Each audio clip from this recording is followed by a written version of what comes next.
Terima kasih. Assalamualaikum warahmatullahi wabarakatuh. Selamat siang, salam sejahtera bagi kita semua. Yang kami hormati Bapak Taufik Majid, Sekretaris Jenderal Kementerian Desa, Pembangunan Daerah Tertinggal dan Transmigrasi, Bapak Gede Narayana, Ketua Komisi Informasi Pusat, beserta komisioner, para komisioner, Ibu Prof. D.J. Katuk, Rektor Universitas Negeri Manado, serta seluruh undangan yang berbahagia. Pertama-tama, marilah kita panjatkan puji syukur kehadirat Tuhan Yang Maha Kuasa atas segala rahmat-Nya kepada kita semua, sehingga kita dapat hadir walaupun saya hadir secara online dalam keadaan sehat walafiat.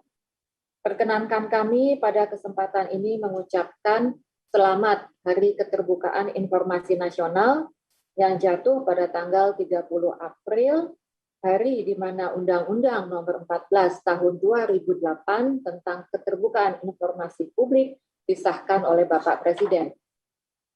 Bapak Ibu yang saya hormati, peringatan Hari Keterbukaan Informasi Nasional tahun 2021 ini mengambil tema keterbukaan informasi publik untuk mewujudkan Indonesia damai dan berkeadilan.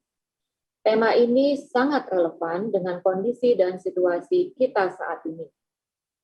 Tema ini mengajak kita untuk melakukan perenungan sejauh mana keterbukaan informasi publik mampu dan telah memberikan kontribusi untuk mewujudkan Indonesia yang damai dan berkeadilan.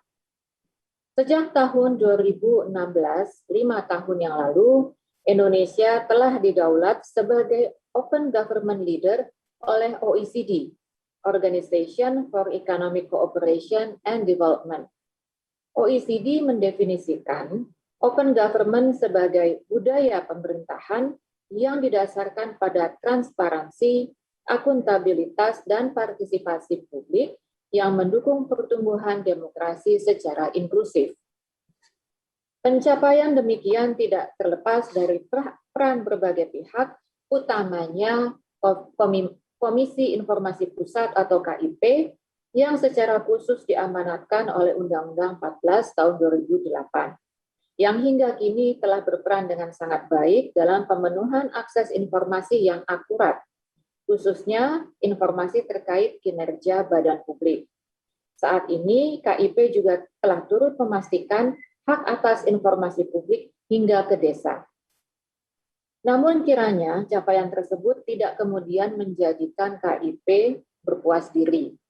Pada kenyataannya, sejak diundangkan tahun 2008 dan mulai diimplementasikan 2 tahun kemudian di tahun 2010, masih banyak badan publik yang belum berstatus informatif.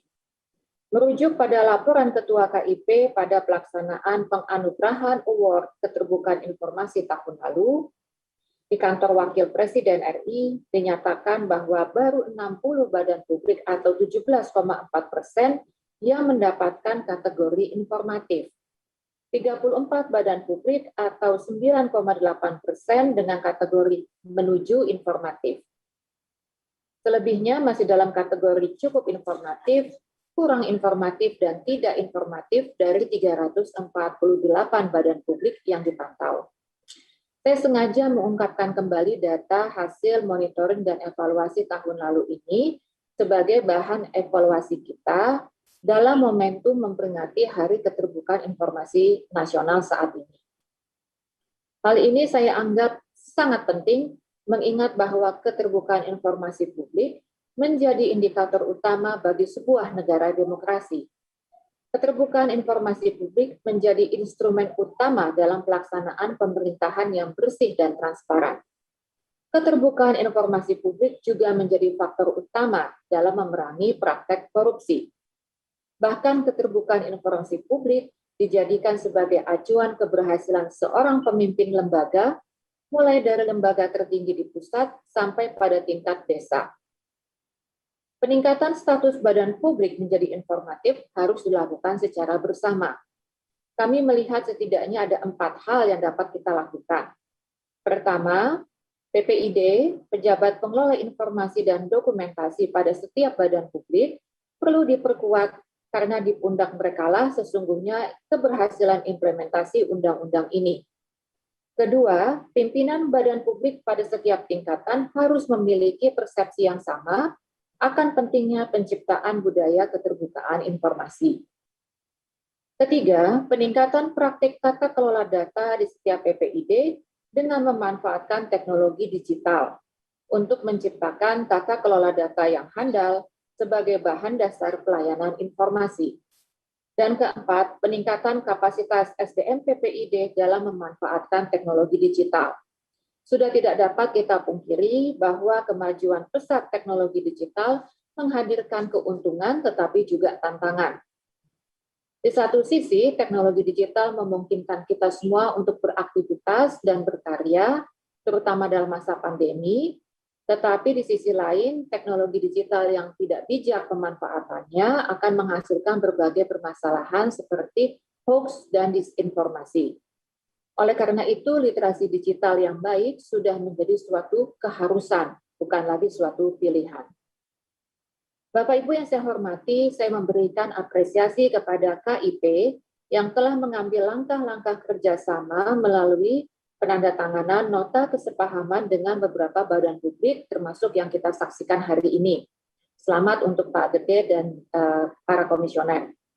Saya menilai bahwa langkah-langkah tersebut adalah bagian dari upaya mewujudkan terlaksananya pelayanan informasi yang baik di berbagai badan publik. Karena itu, langkah kerjasama seperti ini perlu terus dikembangkan dan kegiatannya memberikan kontribusi langsung pada pelayanan informasi. Komisi Informasi baik di pusat maupun daerah sebagai lembaga independen yang diberikan tugas mengawal pelaksanaan undang-undang keterbukaan informasi publik memiliki tanggung jawab sekaligus tantangan besar. Karena itu, saya menaruh harapan besar kepada Bapak Ibu di Komisi Informasi di pusat maupun daerah untuk melakukan langkah-langkah inovasi, merancang berbagai instrumen kerja dengan memanfaatkan teknologi digital, agar dapat mempercepat, membantu, membimbing, dan mewujudkan setiap badan publik menjadi badan publik dengan kategori informatif. Hadirin yang berbahagia, sebagai penutup, kami perlu mengingatkan bahwa pandemi COVID-19 belum berakhir. Kita masih dalam suasana berjuang melawan pandemi, pelayanan dan penyebaran informasi untuk mendukung suksesnya perjuangan melawan pandemi COVID sangat dibutuhkan. Pemerintah juga memerlukan dukungan dari kita semua, termasuk dari masyarakat, untuk mematuhi protokol kesehatan secara ketat, melaksanakan vaksinasi, dan mematuhi larangan untuk mudik guna mencegah terjadinya penularan di berbagai daerah. Demikian yang dapat kami sampaikan pada kesempatan ini. Sekali lagi, selamat memperingati Hari Keterbukaan Informasi Nasional. Semoga pelaksanaan keterbukaan informasi publik di Indonesia semakin baik. Terima kasih. Wassalamualaikum warahmatullahi wabarakatuh.